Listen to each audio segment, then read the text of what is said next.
All right, we're here with another episode of Grow the Game, and we're going to be talking a little bit about sand and a little bit about Corey Harp over here at Sapulpa. So give us a little spiel about you. I'm Corey Harp. I'm currently the head coach here at Sapulpa High School, as Derek mentioned. I've been coaching club ball and high school ball, a little bit of middle school ball too, for about 15 years now. I'm the owner and one of the coaches, obviously, at Club Virago as well. We do both indoor volleyball and beach volleyball, and just been playing a lot of volleyball, since I was about 18 years old. So a lot of experience in the game. So how long have you been here at Sapulpa? I'm going into my third year as the head coach at Sapulpa, and I was a varsity assistant 1 year before that. So been here 3 years technically. So how has that transition from when you first got here till now? How is that kind of looking? I think it's doing well. Going into Sapulpa initially was a place that historically we hadn't had a ton of success when I took over. Changed a few things, obviously, that first season, but it took a little bit longer than that to kind of see the fruits of some of the changes that we made. We were much more competitive in that first season as the head coach, but still I think we won something like 7 games, but continued with the things that we were trying to implement going into the second season. Last year we won 18 games and made it to state in 5A, so definitely on the upswing for sure. What is that like, making it to state, from not just your team standpoint, but the school, the community, and kind of how those aspects played into it? I think in a lot of ways, actually. Obviously, it drives a lot more interest in your program, a lot more excitement for what you're trying to do. It's much easier to get people to support your program, whether that's, the school administration, the parents, the community, the players. When they see that you're having a little bit of success, it's easier for people to kind of get behind you with that. Obviously, there's a lot of joy that comes from that. Just to be able to see the players, we all expect our players to come in and give effort, hard work, commitment. It's nice to get to a point where you can see some of the payoff from that and see them, reap the benefits of the work that they put into the program. So I was very happy to see that for them. Yeah. So taking over a program and implementing some of those things you talked about, if there's a new coach watching, I understand, I think we all understand it's difficult, but what would you tell them in that transition period of, hey, I'm starting, I want to implement this, you're going to be working uphill a little bit. What would you tell them? The biggest piece of advice I can give is to lean on coaches who have been in that situation before, pick their brain and get their advice. This was years ago, well before I was actually even the coach at Sapulpa, but I just remember, and I'll never forget this, I was watching a video. It was an interview of Nick Saban, actually, football coach, obviously at Alabama, ton of success. And, obviously I don't remember the exact quote, but he said something to the lines of, the question to him was, what have you done at Alabama, or how do you think you've been so successful? Why are you so much more successful than all the other coaches? And I remember him basically just saying something about, nothing I've done at Alabama, I came up with. He was like, I just watched other coaches that have had success, tried to implement things that I saw them doing well, eliminate things that I saw in other coaching programs that I thought wasn't beneficial, and tried to put that all together. And I really try to take that to heart. Obviously, I've learned a lot from yourself. Pretty good friends with Tana Smith at Jinx. I try to watch more experienced coaches that have been in that situation before and try to just implement things that I know that they've had success with in the past. I think, every coach kind of comes in. You're probably not going to be the leader of a program if you don't have a little bit of ego. You really have to have that. I think that leadership mentality, the idea that you're going to kind of come in and change the world. But I think you really have to it humbles you a little bit those first couple years, I think, when you come in.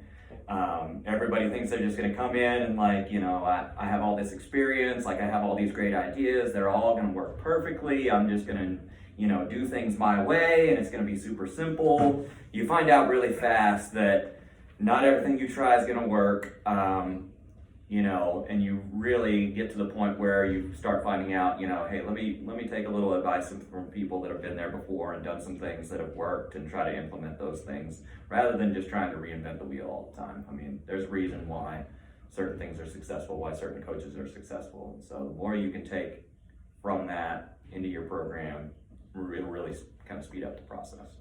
So I like the humble thing. I think that was something I had to learn early on was I don't know it all, and I won't know it all, period. And as the game grows, I have to grow. And if you ever get to the point where you think you're there and you've known it all, well, that's the first step to being behind. That's right. I like the ego thing in that I think I can watch a coach for a while and go, they're built to be a head coach, or they're built to be an assistant or middle school, and you can kind of see it's their attitude and their approach to certain things. But let's kind of scoot into talking about sand, because I know at Virago we have sand here. It's getting to be more popular as we go. Obviously, anywhere there's coastline, California, Florida, it's already huge, but it's starting to make its way inland. And I guess we'll start with how do kids go about trying to start playing sand? So right now, there's not really high school sand volleyball in Oklahoma yet, but there is a pretty big market for it on the club side of things. Most of the major clubs that have indoor teams are now having beach teams. Obviously, we have beach teams at Virago. Club 1 has beach teams. Ultimate has beach teams. OC has beach teams. It's really growing. So if you're wanting to get interested in that, if you already play for a club, I would check with that club director to find out if your club offers beach. If not, you can go on the OKRVA website. It'll indicate the teams, the clubs that offer beach as well. So to your point, yeah, it's a big growing sport and something that a lot of clubs are offering these days. So what's the benefit, I guess I would say, if you're an indoor player, what would be your spiel to an indoor player saying, hey, you need to try some sand? I think it'll help you with your indoor. Yeah, I mean, there's lots of different benefits to sand. I mean, if, obviously the given is just any more touches you can get on the ball. I mean, you're always going to be working on ball control. There's a lot of crossover, just getting those touches, passing the ball, serving the ball. I mean, a lot of the principles are the same, even though there's, obviously there's a little bit different, few little minor tweaks to the rules. Obviously, playing with 2 people on the court at once, there's some differences between playing with 6, but the basic skills are still there. I mean, you're still working on passing, you're still working on setting, you're still working on serving, still working on hitting. And then obviously there's a lot of advantages, I think, to where you can learn things in sand more quickly than maybe you would in indoor, just because number one, with 2 people on the court, you're always getting those touches. There's rarely a play in beach volleyball where you're not getting the ball. I really like the fact that it works on making players well-rounded. In beach volleyball, I mean, you have to be able to pass the ball, you have to be able to set, you have to be able to play defense, you have to be able to hit, right? I mean, the other team can basically dictate how you play based on who they serve, right? That person that receives the first ball, assuming you're using 3 contacts, is going to be the passer and the hitter, right? The person who's not served is going to be your setter in that play. So you really got to work on having a well-rounded game, and particularly working on your weaknesses, because other teams are going to try to put you in a position where you're not playing to your strengths. So that's one of the things that I really enjoy about the game, actually. And working out there in the hot sun in the summer, running around a whole volleyball court with just 2 people. I mean, there's a lot of good conditioning and things that come from that. Reading the ball, obviously it's much more difficult to defend an entire volleyball court with just 2 people. You really have to have an understanding of, how to read hitters, how to read the ball, what to expect. So there's a lot of good benefits to it, even if you're a quote unquote an indoor player. Yeah, I think I see the biggest gains from people that play sand that then come to indoor is their control, just like you said, of passing, their serving control, control if they're hitting. I mean, it just becomes, it's you and another partner. So you can't hide, Right. and to your point with the weaknesses, like they will get exposed. You've just got to minimize them. Mm-hmm. So seeing those kids from indoor going to play sand and then coming back, there's definitely a advantage and a gain I see from kids doing that. And For sure. I think we're on the same page that we would love to see more kids playing beach, even if they've never played it, if they don't think they'll like it, like there's just such an upside to it. Mm-hmm. And for the majority, the kids love it. I mean, it tends to be a much more light, maybe, for lack of words, compared to indoor. Yeah, I agree. I think the kids love it, and I think that's part of why they love it is, maybe I'm a DS or something for my high school, and I just get to do a limited number of things in practice, a limited spot, but when I'm playing beach, I get to do everything. The ball's always coming to me. I'm always involved, It's two-person teams, obviously, and generally speaking, at least the way we do it at Virago, I think most clubs do it this way, is you kind of sign up as a team, so you and your buddy get together and you decide that you're going to play beach together that season, so you get to play with your friend, you get the ball all the time, you get to work on all the skills. I think kids really enjoy that. I think it teaches a lot of things that we try, indoor coaches, we're always harping on things like, pursuing the ball, communicating, pursuing every ball to the floor, play every ball like it's yours, try to get touches on everything. I mean, with two people on the court, it's just natural that those things, start to implement themselves, So we have the why play, we have the, where to go if we want to. When is the win? When does this happen? When is beach? So it kind of depends on how serious you want to be about it. Most clubs, like, what we do, for example, is we tend to start the beach season just a week or two after indoor club season ends. So, regionals for indoor club season is usually going to be that first weekend in May. So usually we'll take about a week off and then start beach season. So middle of May, and we will tend to play through until the dead week in the middle of the summer, sometimes on through till about July 15th, kind of when your high school indoor season starts getting to go again. So kind of 2.5 months for most players. There's a pretty good selection of tournaments here now in Tulsa each year, in Oklahoma City, that if you kind of want to stay locally and just kind of have that 2 to 2.5 month season, it's perfect.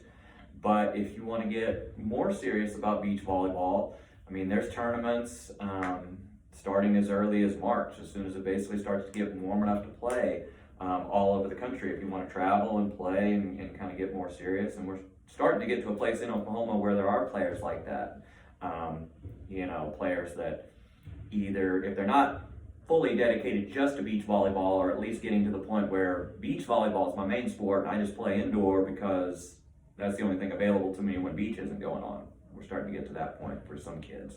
So, but you can start a little bit earlier, but generally speaking, especially if you're someone that's just now starting to get into beach volleyball, it's going to start at the end of indoor club season. So I like how you kind of help segue into this is, how do you feel like sand is going to help us grow the overall game of volleyball here in Oklahoma?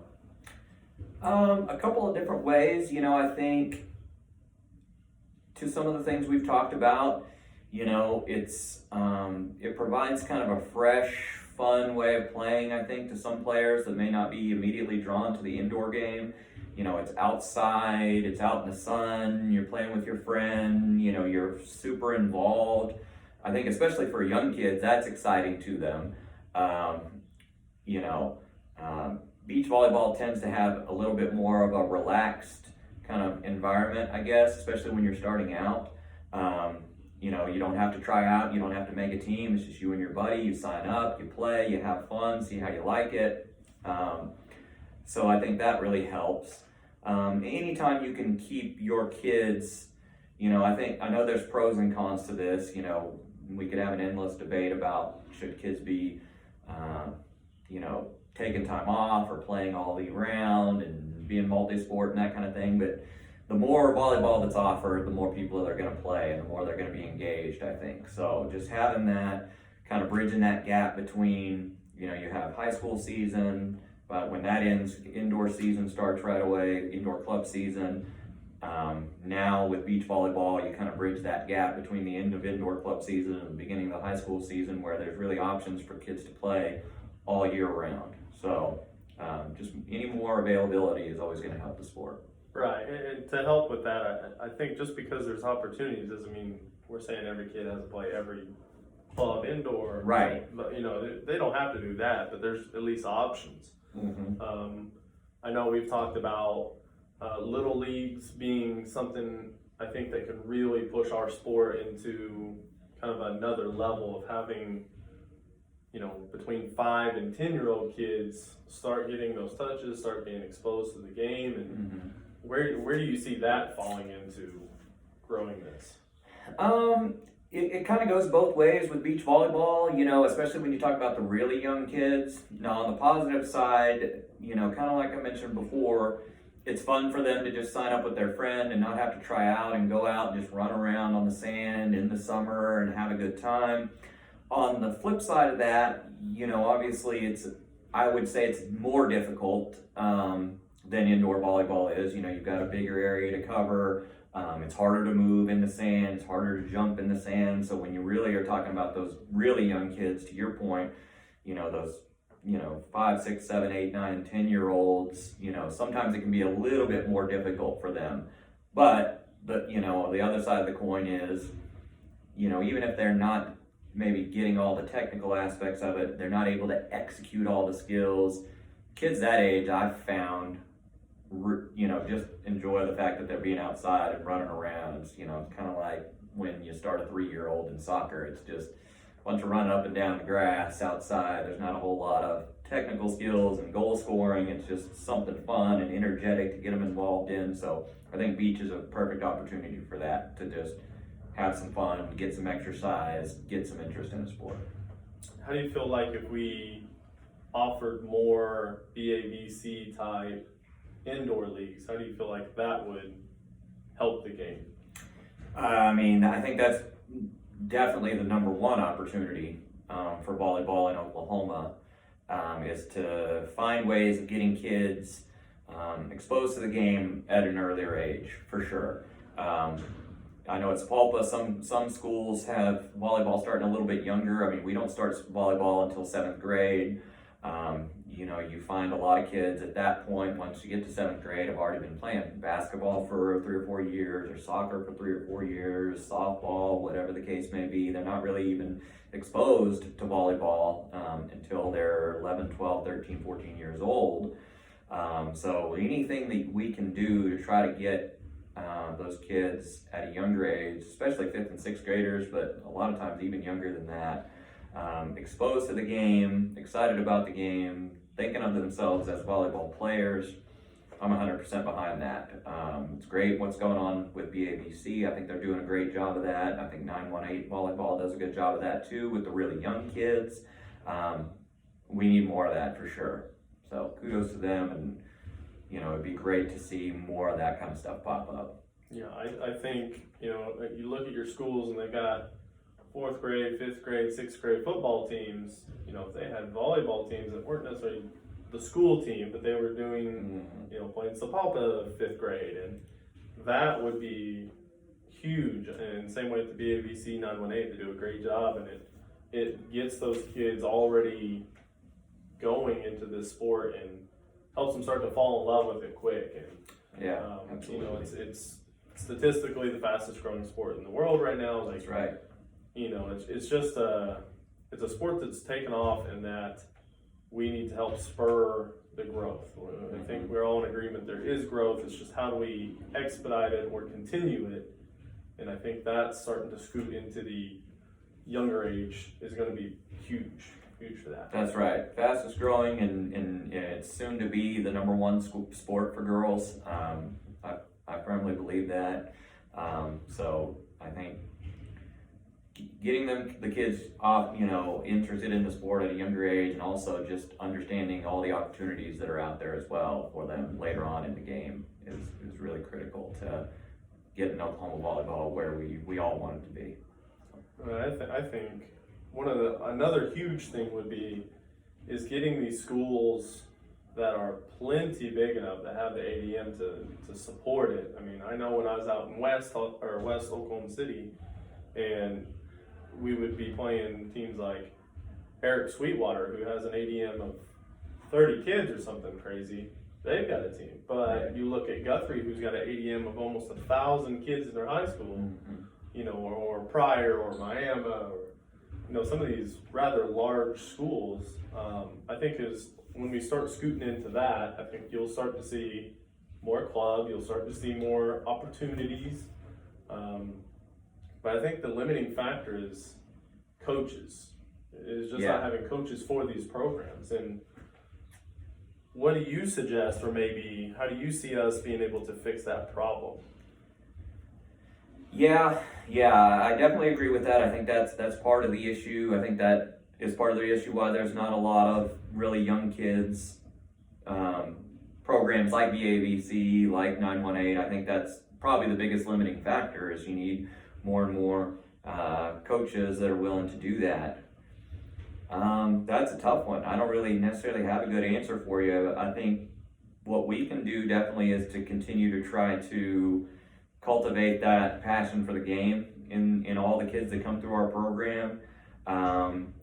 Start talking to those kids that you're coaching, whether it's your high school program or your club program, just asking them, do any of them have aspirations to maybe be a coach one day or maybe be a teacher one day. Obviously those things kind of go together.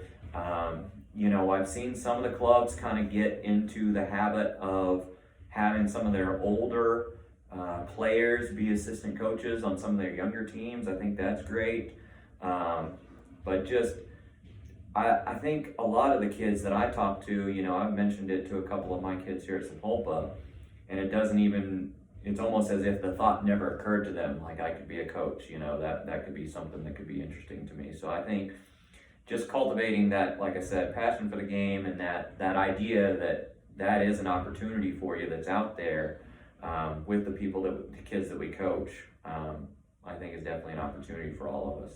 For sure. I think particularly because we aren't as developed yet, we have more opportunities for lay coaches that, you want to still be an accountant, but coach, like that is still a possibility. Club is huge for those people that have jobs that need kind of a different time frame to be coaching. Right. They're there. We just need to make sure and spur the growth of coaching too. I think that's one of the biggest things of Grow the Game, I think, is to get more coaches, but also train up the coaches we have, so that we can have this game continue to build a good foundation of we're teaching these kids right, young, early, all these things, and we can grow from the bottom up. That's a good point. The scheduling, I think, is a major factor. I know it is with us when we're trying to hire coaches to work for us here at Sapulpa. I've found it much easier to hire and retain coaches for our club because, you can tailor those practices around the coaches' schedules a little bit more. You can practice in the evenings and things like that when most people are more free. I think there's an opportunity for us as head coaches and also administrators and athletic directors to think outside the box on that a little bit in terms of school coaching as well. I know that's one of the reasons why at Sapulpa, for example, we have our middle school. We have a practice early in the morning during the weekdays when we're doing middle school season, because that opens up an opportunity for some people that we have interested in coaching that they can come and they can have that practice in the morning, go on to their normal jobs during the day, whereas like our varsity practice, for example, is like at 2 o'clock in the afternoon. That doesn't fit into most people's schedules that are working a full-time job that aren't employed in the school system or aren't teachers. So I think just the willingness to try to think outside the box a little bit and try to accommodate more people. to me, it just makes a lot of sense. I mean, I would really been, if there was somebody that was qualified and really passionate about getting into the game, I've been over backwards to find something that would fit into their schedule. And I think, hopefully we think more about those kinds of things. Yeah. I think, what can we do as current coaches to continue to better ourselves? I mean, you had already mentioned talking and just kind of having that, relationship of, what do you do? Let me pick your brain. What are some other things we can do to stay in a growth mindset? Yeah, I mean, I think that's the number one thing, and I try to think about this all the time. The more I learn about this game, the more I realize that there's stuff that I don't know and have never thought of. That would be my first advice to anyone that's looking to, grow their skill set as a coach is, get involved with other coaches, watch their practices, especially someone that you respect and know that's had a lot of success. It doesn't necessarily mean that you're going to copy every single thing that they do, but you can watch and pick what works for you and kind of mold it a little bit to your own system. Obviously, there's a wealth of resources out there in terms of, books that you can read, clinics that you can go to, videos to watch, so just continuing to kind of, I guess, make that a priority. And how you spend your time, especially in the off season. Analyzing your skill set, thinking about where your weaknesses are, just like you would, for one of your players, and just taking advantage of all those resources that are out there and available to you. I see, at least from the people I know, I don't see a lot of people going to clinics and reading these books and doing the things that we're saying is, things to do. Why do you think that is? Or do you see the same thing? I guess I would start with. Do you see that there isn't a ton of growth from the top? Yeah, I would agree with that statement. I think there's definitely more that we can all be doing to continue to try to improve our coaching abilities. I think everybody's situation is a little bit different. I think sometimes there's some complacency, especially the more experience that you have in the game. I think sometimes the older you get, the more experience you had in a particular sport, it's, even if it's subconscious, you slowly get in that mindset, that you have a certain way of doing things and that you've got a pretty good understanding of the game and what works for you, which I try to always, encourage to push back against that, because the game, even if you do know a lot at the current moment, the game's always evolving. There's always new strategies coming out, new systems coming out, new drills, new understanding of, just body movements and different things and the way that the brain works. I mean, there's a lot of new stuff out there that we can always continue to try to pursue. I think a lot of people, struggle to find the time or don't really know necessarily where to find those resources, and that kind of harkens back to, some of the things we talked about before. By really immersing yourself in the coaching community around you, I think we can be really good resources to each other to try to, recommend clinics that we think have worked well in the past, that we've learned a lot from, different, coaching videos from specific, whether it's collegiate coaches or USAV coaches or whomever, that we found really helpful. I think there's just a lot of just segregation of information, I guess, like if you were, I know where I get my information from, where I go out, but if I went and talked to another coach, they probably have a whole different set of clinics that they look at and videos that they watch, and it just begs the question, why are we not, going back and forth and talking to each other? One thing that I am really committed to, and I think you're doing a great job of it here with this Grow the Game stuff, is I think just the natural competitiveness of it. Coaches are competitive, teams are competitive, schools are competitive. I think we need to get away from that sort of us versus you mindset. We're always trying to get the leg up on our competition, whether it's club or high school. We're trying to beat each other, but we really need to step back more and think about, how are we helping each other make the sport better for all the kids that we work with. I think it's sometimes we get stuck in that mentality of, I don't want to share this, really great drill that I came up with, or this really great drill that I found with my colleague that coaches across town from me, because I might have to play him next season or play her next season. And I think once we start to get past that, I think getting to know each other, building those friendships, building that camaraderie within the coaching organization, I think kind of helps them kind of melt that away, so that we can kind of focus on the bigger purpose here, which is to try to, I think, cultivate as many great players and great programs as we can collectively.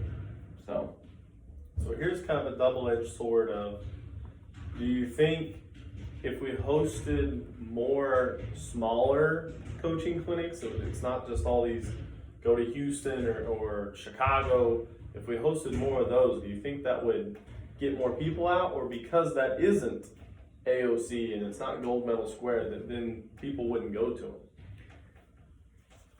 I think you're going to have people that think both.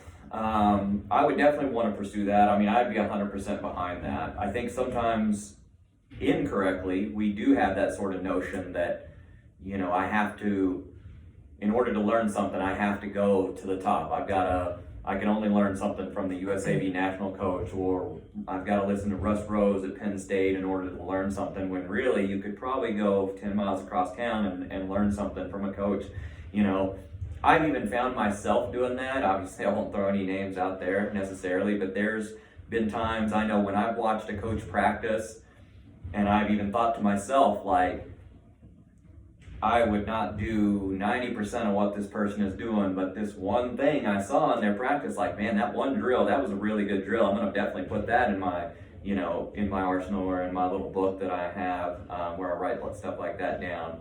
I think we would be surprised how much you can learn from some people around you, and that you don't have to, spend all this money and fly across the country in order to grow your game. I think you'd be surprised how the wealth of information that's right at your fingertips, just with the people around you.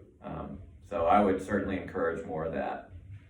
Yeah, and we're going to open up an online store Monday for some Grow the Game apparel, and all of that money will go to hosting a couple smaller local coaching clinics, in hopes that we can get more information to people.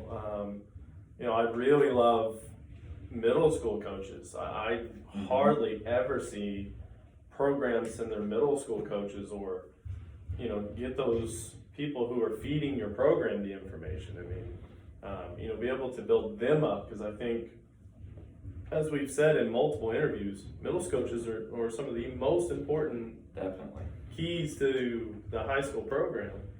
So why are we not sending middle school coaches? Right. That's crazy, but I want to be able to offer that, because I think, like you said, a lot of people are in different situations and they can't spend $500 per middle school coach to send them over here, have a hotel, and 3 nights in Dallas for Russ Rose. Yeah. Dude's awesome, but there is so much more we can gain here and now, rather than always having to go somewhere. For sure. Yeah, and I think that's one of the things, I'm glad you mentioned that, because I think when I think about developing coaches, I think our first mindset is, let's get together as head coaches and talk about different things that we implement and try to help each other and grow the game. But you're right. I mean, it's really those coaches on our, those coaches on our staff, those middle school coaches, those JV coaches, those 9th grade coaches that could benefit from that probably more than anything. We talked just a moment ago, we went on for a while about how we can learn from each other as head coaches, but there's no doubt that those middle school, 9th and JV coaches could learn a ton from the high school coach or the head coach, across town. And so definitely want to make sure that I think there's definitely an opportunity for us to make them part of that process as well. Definitely. Well, I appreciate you coming on and being a part of Grow the Game, and starting to talk about sand and just getting that part of the equation, and just talking how we can do a better job. Yeah, definitely. I appreciate you having me. I think this is great what you're doing, and anything that I can do to help with that, I'm willing to do. So